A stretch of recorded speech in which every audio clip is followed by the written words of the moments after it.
আর roommate মিলে একটু বেরিয়েছিলাম, তারপর দেখো ও আমি ওর সাথে কদিন থাকি, 8 মাস। 8 মাসে আমাকে বলেনি ওর একটা সুন্দর বডি নাকি রুমেই ছিল।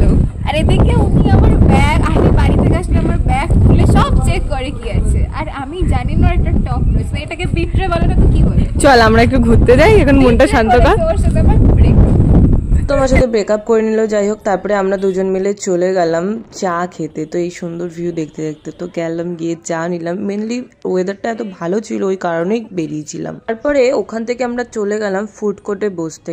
তো বসতে না বসতেই চলে এসছে আমাদের সামনে এই একজন। তো এর সাথে একটুখানি মানে কথা বলছিলাম, হ্যান্ডশেক করছিলাম। এগুলো করতে না করতে এই সাইডে দেখি কতগুলো কুকুর নিয়ে সবাই চলে এসছে। একে কি আর আটকে রাখা যায়? তো আমিও চলে গেলাম ওই কুকুরটাকে আদর করতে। এই করতে না করতেই এইদিকে বৃষ্টি নামবে তো তাড়াতাড়ি করে মানে লোটা কম্বল গুটিয়ে দৌড় মেরেছি। তো আজকের মতো এখানেই। ভালো লাগলে লাইক, কমেন্ট, শেয়ার, সাবস্ক্রাইব করে দিও। আজকের মতো বাই।